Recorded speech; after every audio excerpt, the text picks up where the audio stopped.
Bonjour à toute la communauté libre et riche et bienvenue pour une nouvelle vidéo qui fait partie d'une série de 5 vidéos sur le thème des hommes aux réussites les plus spectaculaires et fulgurantes dans le monde sur les 5 continents. Le premier abordé a été le continent américain avec Jeff Bezos, puis celui de l'Asie avec Jack Ma. Aujourd'hui, nous allons nous rendre sur le continent africain avec le Nigérian Aliko Dangote, homme d'affaires, considéré comme l'homme le plus riche d'Afrique avec une ambition sans limite. Puis, viendra le tour du continent européen avec un célèbre français pour finir avec celui de l'Océanie. Selon le classement des plus grosses fortunes du monde, publié par le magazine Forbes, Aliko Dangote constitue la première fortune africaine estimée à plus de 9 milliards de dollars. Certain que cette vidéo inspirante va te captiver, je te propose de donner un like et de la partager si toi aussi tu es admiratif de la réussite de cet homme hors du commun, donc c'est parti.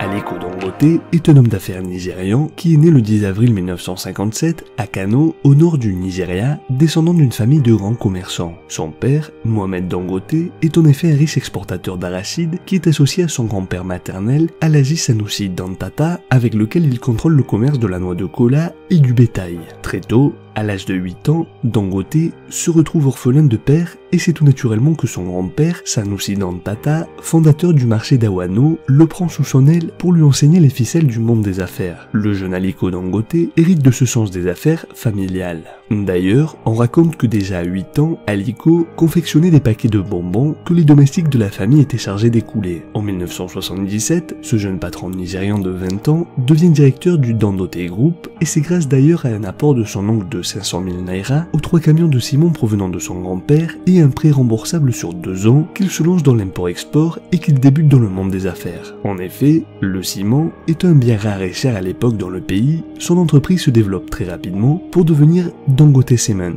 À la fin des années 1980, inspiré par le modèle industriel brésilien qu'il découvre au cours de ses voyages dans ce pays et son intérêt pour l'ensemble des entreprises coréennes dans des domaines variés, qu'il est convaincu que sa fortune ainsi que le développement de son pays sont liés à l'industrialisation et la conquête de ses marchés par des entreprises nationales. Il décide alors de les prendre pour exemple et se lancer lui aussi dans ce secteur. Son groupe, le Dangote Group, est créé en 1981 et il fait construire une raffinerie de sucre et une usine d'emballage pour les pâtes alimentaires que le groupe importe au Nigeria et investit dans une banque nationale qui fera ensuite faillite. Cet investissement malheureux lui aura servi de leçon, dira-t-il. Pour parfaire son ascension, il se lance également dans la logistique et l'immobilier. En 1980, Aliko Dangote s'installe à Lagos, la plus grande ville de ce pays, pour y développer son entreprise. Le coup d'état de 1983 s'avère être une aubaine pour lui puisque la junte militaire ayant emprisonné tous les grands hommes d'affaires de la ville, pour bâtir sa fortune, l'homme d'affaires s'est aussi composé avec les politiques, à commencer par les généraux au pouvoir dans les années 1980 et 1990. Depuis, il n'a cessé de développer des activités, traversant avec facilité les changements de présidence. Aujourd'hui, il est régulièrement consulté par des conseillers économiques du président Goodluck Jonathan et il a pu dire: pour réussir, vous devez avoir de bonnes relations avec les équipes au pouvoir. Sinon, comment voulez-vous qu'elles écoutent vos revendications?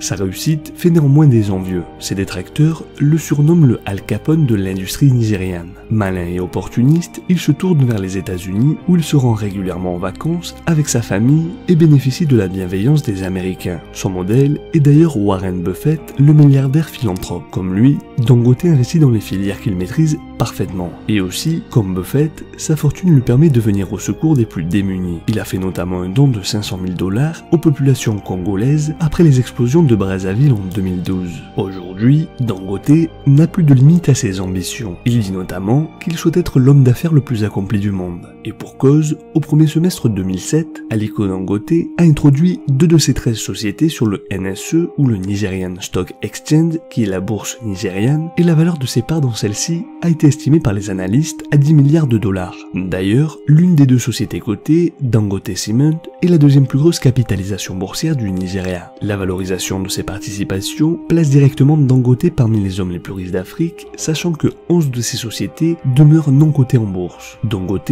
a obtenu en août 2011 l'accord de la Banque centrale du Nigeria pour investir 4 milliards de dollars dans la construction d'installations en Côte d'Ivoire consacrées à ses activités dans le ciment. Au Cameroun, les travaux d'une usine de ciment à 115 millions de dollars ont été entamés. En 2013, son groupe possède la plus grande usine de production de ciment subsaharienne, Obajana Cement Plant. Ses projets d'investissement atteignent 10 milliards de dollars, dont une part sur la construction de cimenteries en Afrique, Afrique du Sud, Zambie, Éthiopie, Sénégal, Mozambique et Cameroun. La même année, avec un conglomérat de banques, l'homme d'affaires investit dans la construction d'une nouvelle raffinerie de pétrole d'une capacité de 400 000 barils par jour pour un coût total de 8 milliards de dollars. Cette année-là fait de lui le premier homme d'affaires du continent noir à dépasser le cap des 20 milliards de dollars de fortune. En 2014, il est classé parmi les 50 personnalités africaines les plus influentes dans le monde selon le magazine Jeune Afrique. En août 2016, il lance Sun Trust, une banque 100% digitale ciblant les zones encore peu bancarisées d'Afrique de l'Ouest. Le 7 octobre 2016, il est reçu à l'Elysée par François Hollande. En 2018, il est classé à la 100e place du classement Forbes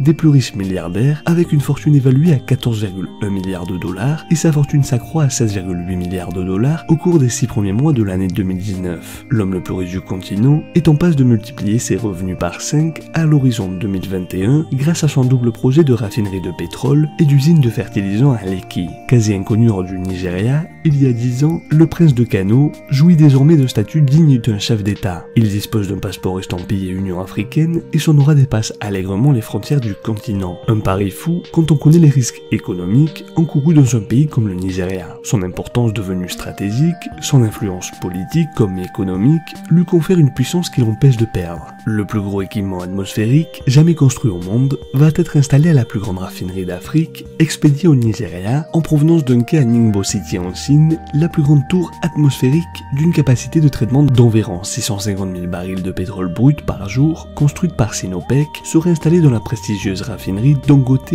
au Nigeria. Galvanisé par ses proches et persuadé qu'il doit aider son pays, beaucoup le poussent à envisager un avenir politique. Aliko Dangote est un homme d'affaires singulier dans le sens où il s'évertue à respecter 3 principes.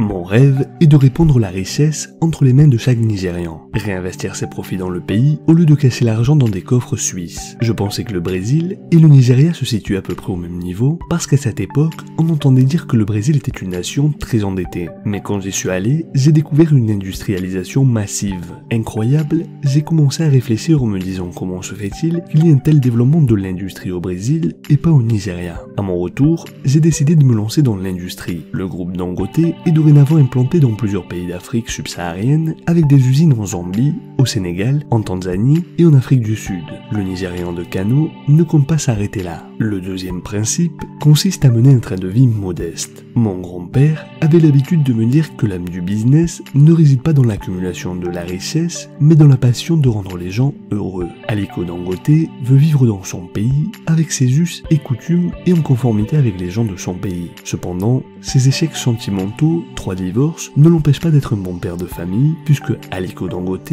serait père de 15 enfants, dont 3 filles aînées, Halima Dangote Beyo, Maria Dangote et Fatima Dangote Aboubakar, qui ont toutes obtenu leur diplôme universitaire dans des universités américaines et britanniques. Aujourd'hui, elles travaillent aux côtés de leur père et, comme tout bon riche, le PDG du groupe Dangote ne lésine pas sur les moyens pour se faire plaisir, toutefois, il ne tombe pas dans l'extravagance. Enfin, le troisième principe est qu'il veut tout miser sur le marché intérieur du pays, le plus peuplé d'Afrique. En observant différents groupes sociaux, il remarque un fait troublant. Les Chinois évoluent toujours en groupes très fermés. Si vous voyez un Africain parmi eux, c'est forcément celui qui occupe le plus bas niveau du groupe. Chauffeur, agent de sécurité, agent d'entretien, etc.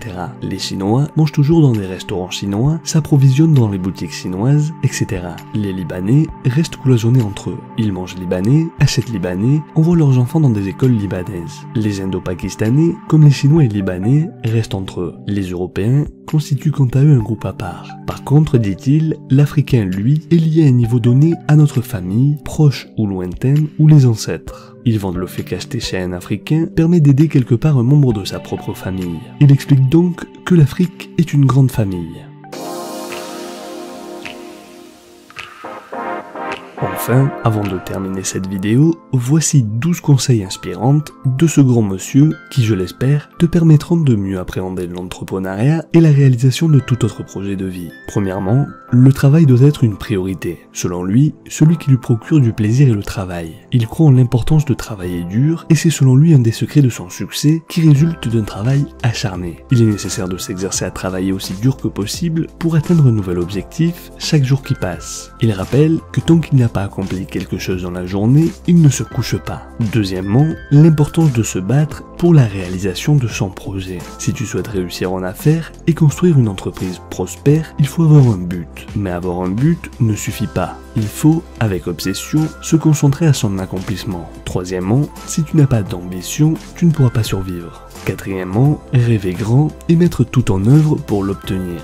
Aliko a construit un conglomérat et est devenu l'homme noir le plus riche au monde, mais cela ne s'est pas produit en une nuit. Pour créer un commerce qui rencontrera le succès, il nous explique qu'il est nécessaire de commencer petit et rêver grand. Dans le voyage de l'entrepreneuriat, la persévérance dans un objectif est de rigueur. Ensuite, avoir sa propre marque. Pour réussir dans le business, il faut se construire une marque et ne jamais la détruire. Un avantage déterminant qu'il savait lorsqu'il s'est lancé dans l'industrie manufacturière était sa marque Dangote qu'il avait patiemment construite avec ses marchandises. Sixièmement, tâche d'être le meilleur quel que soit ce que tu entreprends. Septièmement, être son propre patron. Ce n'est pas en travaillant pour les autres que tu gagneras des milliards. Aussi, selon lui, les grands entrepreneurs africains fortunés recherchent la liberté et veulent le contrôle de leur vie et leur avenir. Ce sont des gens indépendants qui travaillent pour leur propre compte. Huitièmement, savoir être patient. Aliko Dangote explique que les jeunes d'aujourd'hui aspirent à être comme lui, mais ils veulent tout obtenir du jour au lendemain, ils ne veulent pas travailler. En effet, il est devenu l'homme noir le plus riche au monde en 2008, mais ça n'a pas eu lieu du jour au lendemain. Il lui a fallu 30 ans pour en arriver là. Neuvièmement, avoir une vision et un plan pour réaliser cette vision. Dixièmement, on cesse d'être leader lorsque l'on arrête d'apprendre des autres. Lorsque tu refuses d'apprendre des autres, croyant déjà tout savoir, que personne ne peut plus rien t'enseigner, alors sache que tu atteins le sommet de la sottise et ce sera la fin de la fin pour toi dans tout ce que tu feras. L'avant-dernier conseil concerne l'austérité. Au 10e et dernier étage de sa tour Marble House, qu'il partage avec son frère Sani, dans le quartier d'Ikoyi, son bureau est sissement décoré, son tableau ni objet de luxe. Enfin, il faut oser se lancer. N'attends donc pas le bon moment pour te lancer dans l'entrepreneuriat. Rapproche-toi des entrepreneurs et apprends d'eux pour concrétiser tes idées et tes projets. Voilà. C'est tout pour aujourd'hui, j'espère que cette vidéo t'a plu. Fais-moi savoir dans les commentaires si cette personnalité est susceptible d'influencer tes ambitions d'évolution ou si tu souhaites rajouter quelque chose. Comme tu le sais, nous lisons tous les commentaires et nous nous ferons un plaisir d'y répondre. Je te donne rendez-vous prochainement pour illustrer les atouts d'une personnalité de notre continent. Aussi, n'hésite pas à donner un like et t'abonner à la chaîne si tu es nouveau. Et surtout, très important, active la cloche pour être le premier informé lorsqu'une nouvelle vidéo est publiée. Rappelle-toi que l'on reste en contact sur Facebook et Instagram. Je te dis à la semaine prochaine pour une nouvelle vidéo, et rappelle-toi que la différence entre ce que tu es et ce que tu veux être réside dans ce que tu fais. Deviens libre et riche.